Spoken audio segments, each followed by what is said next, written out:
What if I told you that the best iPhone for most people isn't the Pro model? After 2 months with the new iPhone lineup, the iPhone 15 and 15 Plus definitely challenged my perceptions. I've always leaned towards Pro devices, but the game actually might have changed. The regular iPhone 15 is not just a budget-friendly choice, but could actually be the smart choice for most people. In this video, we're going to be doing a deep comparison between both devices to help you understand if you actually need to pay more for a Pro iPhone. The first contrast we have to deal with is the physical design. The new iPhone 15 is an all aluminum build with a satin back glass that feels really smooth to the touch with an array of really fun color options, while the iPhone 15 Pro has a partial titanium body to help reduce the overall weight, as Pro phones are typically heavier, making even the larger Pro Max device more comfortable to hold this time around. The colors of the Pro phones do lean into that more sophisticated, understated look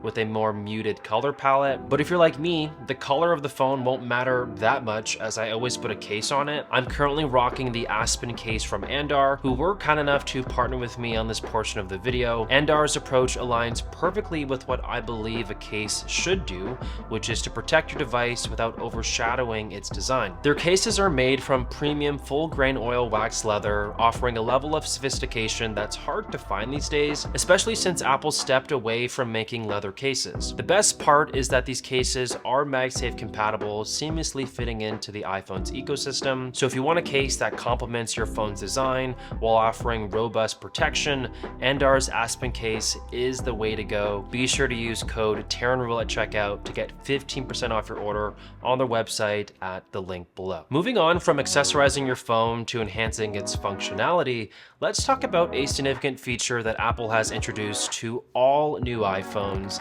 the USB-C port. This means you can finally charge your iPhone, MacBook, and other devices in your home with a single USB-C cable. It also means you can do other fun things like connect SD cards, connect your phone to a monitor, or even charge your AirPods. The introduction of USB-C is a leap towards Apple finally letting us have more versatile connectivity across our devices, and again, this is on both the non-Pro and Pro iPhone 15s. But it's not just about hardware connectivity. Apple also brought forward software enhancements by introducing Dynamic Island to all iPhones this year, whereas before it was exclusively on Pro devices. If you're not caught up, this new visual interface combines all alerts and live activities into one interactive place, providing easy access to stuff happening in the background without having to interrupt what you're doing on your phone. Think controlling your music, setting timers, or even checking the time remaining on an AirDrop. While Dynamic Island is really cool, especially if this will be the first time you use it, I want to focus now on something I did not expect from Apple: a fully customizable action button that replaces the mute switch and allows you to program that button to do literally whatever you want. That's launch a camera, set to do not disturb, literally anything. This is an exclusive Pro feature, so all iPhone 15 and 15 Plus models will still have the traditional mute switch. I have my action button set to taking photos, and while it's been great to have it let me capture moments faster, the question you need to ask yourself is, does this added convenience aid in justifying the extra cost for a Pro device? Or what about the added convenience of having a high refresh rate 120Hz Pro Motion display that is only on Pro iPhones? Does this aid in justifying the extra cost? From my experience, I'm a firm believer that you always adjust to what you're used to. So if you're always used to 120Hz displays, you'll have a painful adjustment period switching back to 60Hz. But if you've always used 60Hz displays, well, the iPhone 15 still has one, and you probably won't be disappointed at all with how smooth it is. But what the iPhone 15 doesn't have is the always-on display,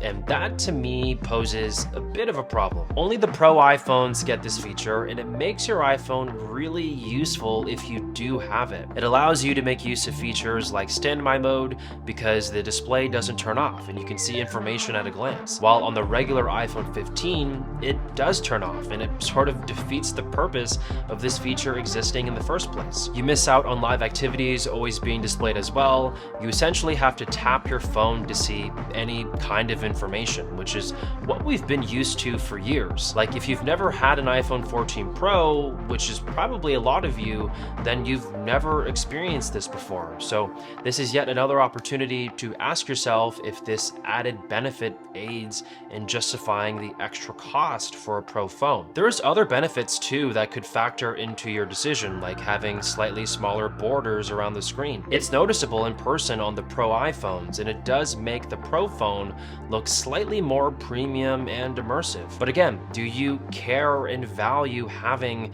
the thinnest bezels possible and paying more for it? On the flip side, a different kind of value you need to think about is size versus cost, specifically with the iPhone 15 Plus. You get a large screen experience for about $300 cheaper in comparison to the Pro Max. Another thing that is strikingly similar between both devices is the perceived performance. The iPhone 15 and 15 Plus get the A16 Bionic chip, while the 15 Pro and Pro Max get the A17 Pro chip. While you'd think the A17 Pro is better, and it is, I think 90% of you cannot discern the difference between them in terms of raw speed. I mean, I can't. I know that the A17 Pro, we are getting a better CPU and GPU performance, and this translates into things like the ability for the Pro iPhones to have ray tracing tech available for gaming. But I think that's a small minority of you who actually would care about that. iPhones are incredibly fast these days for the stuff that most people do on them, so I think 100% that for everyday performance, the difference between A16 and A17 Pro is honestly negligible at best. But what is a big difference is if you decide to buy the 15 Plus, is that you actually get the longest lasting battery of any iPhone that Apple sells, including the 15 Pro Max. The 15 Plus just simply won't die. It lasts so long that it's really hard for me to not want to daily this phone, as I'm notoriously bad at charging my iPhones. The 15 Pro Max does last quite long as well, second longest actually of all the iPhones, just about an hour less than the 15 Plus, while the regular 15 and 15 Pro are noticeably a few hours shorter. And it's obvious why that this is the case. Bigger phones have bigger batteries, and in the context of the 15 Plus, you're getting a bigger battery that isn't being consumed by as much power. So you're getting a huge net positive in really long battery life while saving money over buying a more expensive Pro iPhone. Let's shift gears from battery life to connectivity for a second. The 15 Pro does come with Wi-Fi 6E, so you can experience really fast internet if you have 6E routers in your home, while the regular iPhone 15, I believe, only has Wi-Fi 6. And also the iPhone 15 Pro does come with a Thread radio, which is really cool and surprising. You'll be able to connect smart home devices directly to the iPhone without requiring a hub. I believe this is not available just yet. From my understanding, it's coming in a software update, but hey, that's cool. But again, do you care about that difference enough to pay for a Pro device? Where things start to get really tricky though is with the differences in the cameras. This is where the little things really start to kick in and might be deal breakers and game changers depending on your needs. For starters, the regular iPhone 15 comes with a 0.5x, 1x and 2x telephoto at 48 megapixels. These shots out of the camera are really good. I have no complaints about shooting pictures off of the regular non-Pro iPhones. It does an incredible job, honestly, just across the board. The inclusion of the new 2x zoom allows non-Pro iPhone users to finally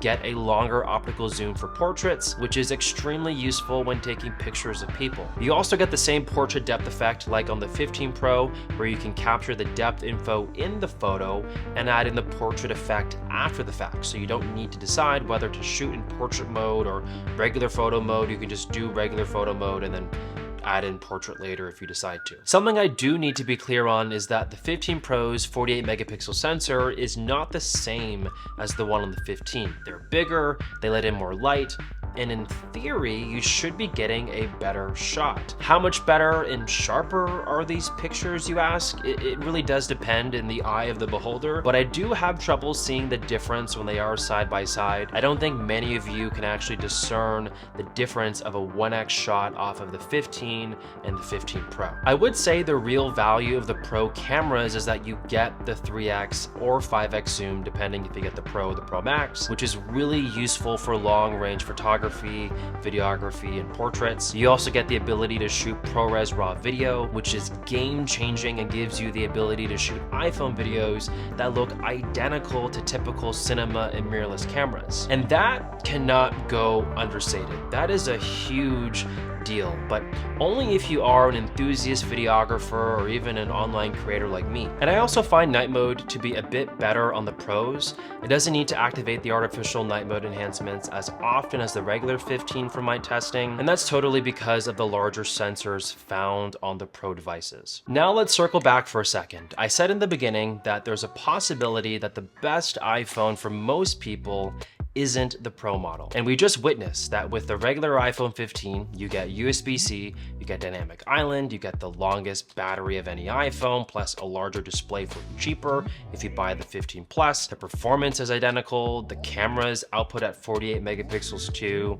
There's so much you get for less if you buy a non-Pro iPhone. But I also did say that there are little things that can be deal breakers. 120 Hertz, ProRes RAW video, a longer 3x or 5x telephoto lens. Those things I personally couldn't live without, and why I would still be happier picking a Pro Max over a regular iPhone. But I know that not everyone needs those things, hence why I said in the beginning that the regular iPhone 15 is not just a budget-friendly choice, but could actually be the smart choice for most people.